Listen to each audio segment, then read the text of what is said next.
Hi hello welcome to Kerala lessons. ഇന്ന് ഒരു wall ബ്രാക്കറ്റിൻ്റെ 3D model സോൾവെക്സിൽ എങ്ങനെ ഡിസൈൻ ചെയ്യാൻ നോക്കാം. ആദ്യമായിട്ട് സോൾവെക്സ് ഓപ്പൺ ചെയ്യുക. ആസ് യൂഷ്വൽ ന്യൂ ഫയലിൽ പാർട്ട് ഡിസൈൻ സെലക്ട് ചെയ്ത് ഓക്കെ കൊടുക്കുക. താഴെ യൂണിറ്റ് MMGS ആണെന്ന് കൺഫേം ചെയ്യുക. MMGSലേക്ക് സെറ്റ് ചെയ്തു. റൈറ്റ് പ്ലെയിൻ സെലക്ട് ചെയ്ത് സ്കെച്ച് കൊടുക്കുന്നു. ഓക്കെ, റെക്റ്റാങ്കിൾസിൽ സെൻറ്റർ റെക്റ്റാങ്കിൾ ഉപയോഗിച്ചിട്ട് ഒറിജിൻ ബേസ് ചെയ്തിട്ട് നമ്മളൊരു റെക്റ്റാങ്കിൾ വരച്ചു. ഈ റെക്റ്റാങ്കിളിൻ്റെ ഡയമെൻഷൻസ് മുകളിലെ ലൈൻ 76ഉം സൈഡിലെ ലൈൻ 36ഉം ആയിട്ട് സെറ്റ് ചെയ്തു. 76 36 യെസ്. ലൈൻസിൽ സെൻറ്റർ ലൈൻ ഉപയോഗിച്ചിട്ട് ഈ റെക്റ്റാങ്കിളിനെ ക്രോസ് ആയിട്ടൊരു ലൈൻ വരച്ചു. ഇത് ഒറിജിനിലൂടെയാണ് പാസ് ചെയ്യുക. ഈ ലൈനിൽ സർക്കിൾ ടൂൾ ഉപയോഗിച്ച് ഒരു സർക്കിൾ വരച്ചു. സ്മാർട്ട് ഡൈവേഷൻ ഉപയോഗിച്ച് ഈ സർക്കിളിൻ്റെ സെൻറ്ററും സൈഡിലെ ലൈനും തമ്മിലുള്ള ഡിസ്റ്റൻസ് 16 mm സെറ്റ് ചെയ്തു. എഗൈൻ വീണ്ടും സ്മാർട്ട് ഡൈമെൻഷൻ ഉപയോഗിച്ച് ഈ സർക്കിളിൻ്റെ ഡയമീറ്റർ 12 mm ആയിട്ടും സെറ്റ് ചെയ്തു. 5 12. ഓക്കെ, ഇനി വീണ്ടും ഒരു സെൻറ്റർ ലൈൻ മുകളിൽ നിന്ന് താഴോട്ടേക്ക് വരയ്ക്കുന്നു. ഈ ലൈനും ഒറിജിനിലൂടെ തന്നെ പാസ് ചെയ്ത് പോകണം. ഇതിൻ്റെ ലെങ്ത്ത് 100 mm ആയിരിക്കണം. ഓക്കെ, ലൈൻ വരച്ചു. സ്മാർട്ട് ഡയമെൻഷൻ, ഇതിൻ്റെ ലൈൻ ഡിസ്റ്റൻസ് എന്ന് പറയുന്നത് 100 mm ആണ്. 100 mm സെറ്റ് ചെയ്തു. ഓക്കെ, മിറർ എൻറ്റിറ്റീസ് റൂൾ ഉപയോഗിച്ചിട്ട് ആദ്യം വരച്ച സർക്കിൾ സെലക്ട് ചെയ്തു. മിറർ എബൌട്ടിൽ രണ്ടാമത് വരച്ച സെൻറ്റർ ലൈൻ സെലക്ട് ചെയ്ത് ഓക്കെ കൊടുക്കുന്നു. ഇപ്പോൾ സർക്കിളിൻ്റെ ഒരു കോപ്പി ഓപ്പോസിറ്റ് സൈഡിൽ ക്രിയേറ്റ് ആയിട്ടുണ്ട്. എഗെയിൻ സർക്കിൾ ടൂൾ ഉപയോഗിച്ച് താഴെയുള്ള സെൻറ്റർ ലൈനിൻ്റെ എൻഡിൽ 2 സർക്കിൾസ് വരച്ചു. ഇതിനകത്തുള്ള സർക്കിളും നമ്മൾ ആദ്യം വരച്ച സർക്കിളും കൺട്രോൾ ടൂൾ പ്രസ് ചെയ്ത് പിടിച്ച് ഈക്വൽ എന്നുള്ള റിലേഷൻ കൊടുക്കുന്നു. ഓക്കെ കൊടുക്കുന്നു. ഇപ്പോൾ ആ ഒരു സർക്കിളിൻ്റെ ഡയമീറ്റർ താഴത്തെ സർക്കിളിലും വരും. രണ്ടാമത്തെ സർക്കിൾ നമ്മൾ വാല്യൂ കൊടുത്ത് സെറ്റ് ചെയ്യുന്നു.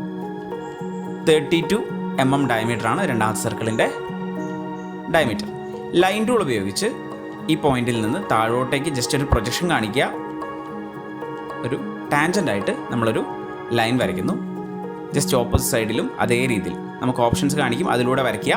കുറച്ച് എക്സ്റ്റെൻഡ് ചെയ്ത് വരയ്ക്കുക. അതിനുശേഷം ട്രിം ടൂൾ ഉപയോഗിച്ചിട്ട് അൺനെസസറി ആയിട്ടുള്ള ഭാഗങ്ങൾ കട്ട് ചെയ്യുക. ഇപ്പോൾ ലൈനിന് ചെറിയൊരു എക്സ്റ്റൻഷൻ ഉണ്ട്, അത് കട്ട് ചെയ്യുന്നു. അതേപോലെ സർക്കിളിൻ്റെ ഇന്നർ പാർട്ട് കൂടെ കട്ട് ചെയ്യുന്നു. ഇനി മുകളിലുള്ള ആദ്യം വരച്ച റെക്റ്റാങ്കിളിലെ രണ്ടാമത്തെ ലൈൻ അത് നമ്മൾ ഫോർ കൺസ്ട്രക്ഷൻ എന്നുള്ളത് ഓണാക്കി ഡോട്ടഡ് ആക്കി മാറ്റുന്നു. ഐസോമെട്രിക് വ്യൂവിലേക്ക് വെക്കുന്നു. ഫീച്ചർ ടാബിൽ extruded boss boys tool select ചെയ്തു. ഡയറക്ഷൻ പുറകോട്ടേക്ക് ആക്കിയിട്ട് 20 mm എക്സ്ട്രൂഡ് ചെയ്യുന്നു. സ്കെച്ചിൽ നിന്ന് പുറകോട്ടേക്ക് 20 mm എക്സ്ട്രൂഡ് ചെയ്യുന്നു. യെസ്. ടോപ്പ് ഫേസ് സെലക്ട് ചെയ്ത് സ്കെച്ച് കൊടുക്കുന്നു. അടുത്ത സ്കെച്ച് ഇവിടെയാണ് വരയ്ക്കുന്നത്. ഡ്രോയിങ് നോർമലിലേക്ക് വെച്ചു. സെൻറ്റർ ലൈൻ ഉപയോഗിച്ചിട്ട് ഒറിജിനിൽ നിന്ന് ഒരു ലൈൻ വരയ്ക്കുന്നു, ഒരു ഹൊറിസോണ്ടൽ ലൈൻ. സ്മാർട്ട് ഡയമെൻഷൻ ഉപയോഗിച്ച് ഈ ലൈനിന് ഡയമെൻഷൻ കൊടുക്കുന്നു. 100 mm. ഓഫ്സെറ്റ് എൻറ്റിറ്റീസ് ടൂൾ ഉപയോഗിച്ച് ഈ ലൈനിനെ 2 ഭാഗത്തേക്ക് ഓഫ്സെറ്റ് ചെയ്യുന്നു. ഓഫ്സെറ്റ് ചെയ്യുന്ന ഡിസ്റ്റൻസ് 3 mm ആണ്. ബൈ ഡയറക്ഷൻ എന്നുള്ളത് ഓണായിരിക്കണം. അത് 2 ഓണാക്കി വെക്കുക. അതിനുശേഷം ലൈൻ സെലക്ട് ചെയ്യുക. അപ്പോൾ ഈക്വൽ ഡിസ്റ്റൻസിൽ 3 mm ഡിസ്റ്റൻസിൽ 2 ലൈൻസ് ക്രിയേറ്റ് ആയിട്ട് കാണാം. സർക്കിൾ ടൂൾ ഉപയോഗിച്ചിട്ട് ഈ പോയിന്റിൽ 3 സർക്കിൾസ് വരയ്ക്കുന്നു.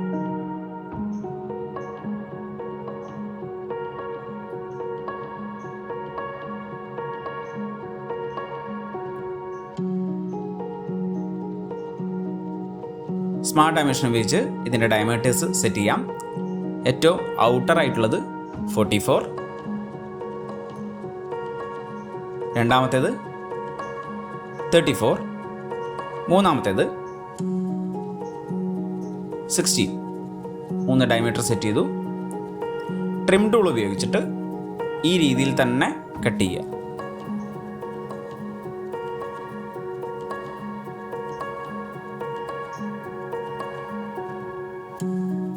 ഓക്കെ, അതിനുശേഷം ഈ ലെഫ്റ്റ് എൻഡിൽ ലൈൻ ടൂൾ ഉപയോഗിച്ച് കണക്ട് ചെയ്യുക. ഇതൊരു ക്ലോസ്ഡ് സ്കെച്ചായി മാറാൻ വേണ്ടിയിട്ടാണ് അങ്ങനെ ചെയ്തത്. ഐസോമെട്രിക് വ്യൂവിലേക്ക് വെക്കുക. ഇവിടെ നമ്മൾ ഒരേ സ്കെച്ചിനെ തന്നെ 3 തവണ എക്സ്ട്രൂഡ് ചെയ്യും. അപ്പോൾ അതുകൊണ്ട് തന്നെ ഇത് സെലക്റ്റഡ് കോണ്ടൂർസ് എന്നുള്ള ഓപ്ഷനിലാണ് വരിക. ഫസ്റ്റ് സ്കെച്ച് സെലക്ട് ചെയ്തു, ഡയറക്ഷൻ താഴോട്ടേക്ക് സെറ്റ് ചെയ്തു, ഡിസ്റ്റൻസ് 80 mm ടിക്ക് ചെയ്തു. ഓക്കെ, ബോസ് എക്സ്ട്രൂഡ് ഓപ്പൺ ചെയ്യുന്നു. അതേ സ്കെച്ച് തന്നെ വീണ്ടും സെലക്ട് ചെയ്യുന്നു, എക്സ്ട്രൂഡഡ് ബോസ് ബേസ് സെലക്ട് ചെയ്യുന്നു. ഇത്തവണ കോണ്ടൂർ സെലക്ഷൻ മാറ്റമുണ്ട്. പുറത്തുള്ള ഈ ഒരു സാധനം സെലക്ട് ചെയ്തു. ഇവിടെ ഓഫ്സെറ്റ് എന്നുള്ളൊരു ഓപ്ഷൻ ഓണാക്കുന്നു. ഓഫ്സെറ്റ് വാല്യൂ അതുപോലെ ഡയറക്ഷൻ രണ്ടും ഇവിടെ സെറ്റ് ചെയ്യണം. ഓഫ്സെറ്റ് വാല്യൂ 74 ആണ്, ഡയറക്ഷൻ താഴോട്ടേക്കാണ്. താഴെ എക്സ്ട്രൂഡ് ചെയ്യുന്ന ലെങ്ത്ത് 6 mm ആയി സെറ്റ് ചെയ്യുന്നു. അതിൻ്റെ ഡയറക്ഷനും താഴോട്ടേക്ക് കൊടുക്കുന്നു. ഇതേപോലെ ഇനി മുകളിൽ നമുക്ക് ചെയ്യാനുണ്ട് 6 mm തന്നെ, പക്ഷേ അവിടെ ഓഫ്സെറ്റ് ഉണ്ടാവില്ല. ഇവിടെ മനസ്സിലാക്കേണ്ടത് 74 mm ഓഫ്സെറ്റ് ചെയ്തിട്ടാണ് എക്സ്ട്രൂഷൻ സ്റ്റാർട്ട് ചെയ്തിട്ടുള്ളത്. എഗെയിൻ അതേ സ്കെച്ച് തന്നെ സെലക്ട് ചെയ്യുന്നു, എക്സ്ട്രൂഡഡ് ബോസ് ബേസ് കൊടുക്കുന്നു, അതേ സ്കെച്ച് തന്നെ സെലക്ട് ചെയ്യുന്നു. ഇവിടെ നമ്മൾ ജസ്റ്റ് 6 mm താഴോട്ടേക്ക് എക്സ്ട്രൂഡ് ചെയ്യാൻ മാത്രമേ ചെയ്യുന്നുള്ളൂ, ഓഫ്സെറ്റ് ചെയ്യുന്നില്ല. ഓക്കെ, സെയിം ഫേസ് വീണ്ടും സെലക്ട് ചെയ്തു, നോർമലിലേക്ക് വെച്ചു.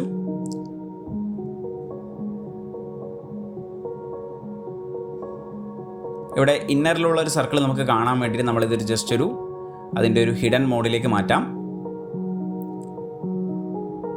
കൺവേർട്ട് എൻറ്റിറ്റീസ് ടൂൾ ഉപയോഗിച്ച് ഉള്ളിലുള്ള 34 സർക്കിൾസ്, അതേപോലെ ഈ ഒരു ലൈൻ തൊട്ട് അടുത്തുള്ള ലൈൻ, ഇത്രയും ഭാഗങ്ങൾ മാത്രം സെലക്ട് ചെയ്ത് ടിക്ക് ഓൺ ചെയ്യുന്നു. വീണ്ടും സോൾഡ് മോഡിലേക്ക് ഇടാം.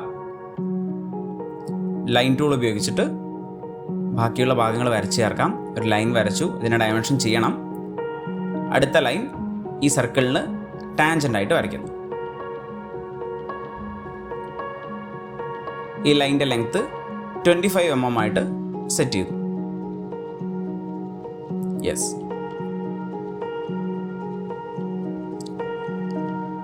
ട്രിം ടൂൾ ഉപയോഗിക്കുന്നു. അൺനെസസറി ആയിട്ടുള്ള പോർഷൻസ് ട്രിം ചെയ്യുന്നു. വീണ്ടും ഐസോമെട്രിക് വ്യൂവിലേക്ക് ഇട്ടു.